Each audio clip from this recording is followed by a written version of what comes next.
Today we're going to see just how much abuse the Team Corally Syncro can handle with a 150 amp and a big 6S battery. We're going to see how fast it can go, then take it off the big jump and see what this drivetrain can take. But before we do that, I had a bunch of you say that you thought this car should be faster in stock form, and I think you might be right. So we're going to take the stock pinion out and put this 15 tooth pinion in its place and see just how much faster it goes and if the stock drivetrain can handle the heat. This should be a pretty easy process. We just need to take this cover off and then take the screws out from the bottom. You can see one of the screws I'm going to be working on has some dirt in it. Take a little pick and get that dirt out of there. Having dirt in the head of the screw is one of the most common reasons why screws get stripped out. And now we can pull the whole center differential module out. And as you can see, we've got 3 different options for gears here, 13, 15, and 17 tooth. We're going to go ahead and go with a 15 tooth. Here's an interesting design choice. You can see the stock holes are actually M4, but the other holes are smaller. They're all the right size on the back here, so I'm just gonna have to drill this plastic out. Not really sure why they did this. I did check, and the hole pattern on this mount appears to be the same hole pattern as the Kagama Spark and their other 6S vehicles, so you should be able to take a Spark motor mount and swap it out if you wanted to have more adjustability in the future. Let me get this fixed real quick. A couple seconds with the drill and we're back in business. Definitely interested to know why they did that though. All right, let's see how this non-adjustable mount works with this 15 tooth pinion. A problem with these non-adjustable mounts can be that different gears will have different tolerances and sometimes they just won't work. Hopefully this one will. And that actually feels really, really good. Go ahead and get this pinion put on. We'll get this put back together. Now, make sure you stay around because we're gonna be putting 6S and big power on this thing. And I really am interested to see how these sintered steel differentials hold up, as well as these plastic shock towers to some big air and big crashes. While I'm letting this thread locker cure, put your predictions down in the comments. How much faster do you think it's gonna go? And will this motor get too hot? While you're doing that, I'm also gonna charge up a battery and we'll see you outside. We got 34 miles an hour with the stock pinion. Let's see what 2 more teeth does. Oh, it feels more lively. Full throttle. That feels a lot better. Still feels really stable. One more time.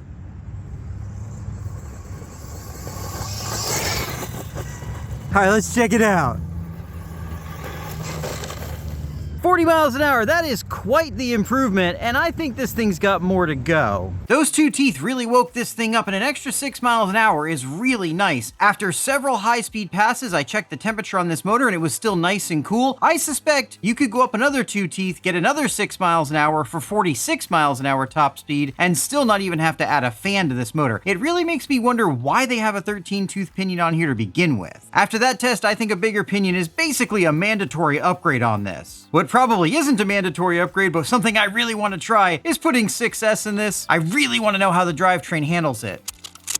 Unfortunately, an ESC swap on these cars isn't quite as simple because of the path that the wire takes. We need to take this battery tray and this entire servo receiver module out.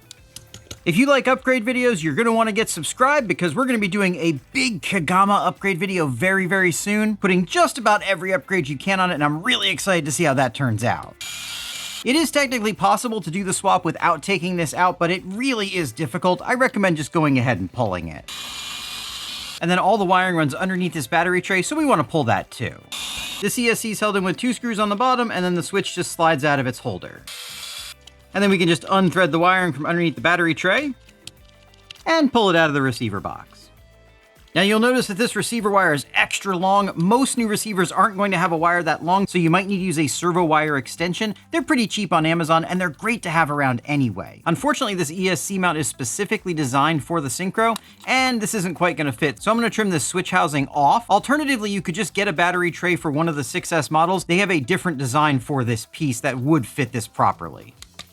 That probably could have been done more cleanly, but that should work. The other thing you're gonna have to address are these motor connectors. These are 4mm bullets, and this takes 6.5mm bullets. You can get adapters on Amazon or eBay. Just make sure you get them from a reputable seller, or you could switch these out to 6.5mm bullets if you're comfortable soldering. Always make sure you prep your surfaces with a little bit of rubbing alcohol. This will ensure that your VHB sticks as well as possible.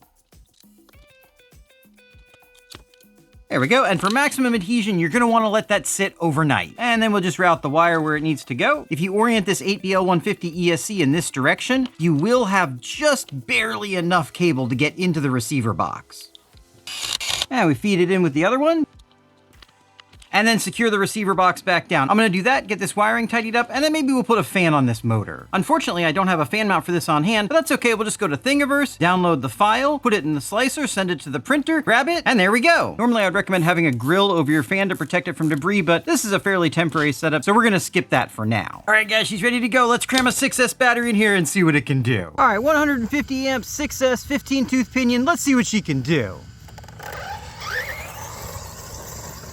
That's a little spicy. Full throttle. Woo-hoo-hoo-hoo, she's quick.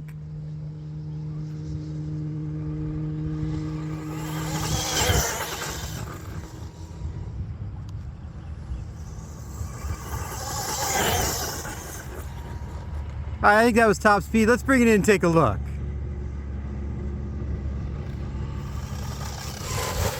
All right, guys, that was 55 miles an hour off-road. That is not bad. Let's see how this thing handles the big ramp.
Guys, this is one tough buggy. I put almost 2 packs of that nonsense through it, and I had to stop because my stuff broke, not because the car broke. Front tower is fine.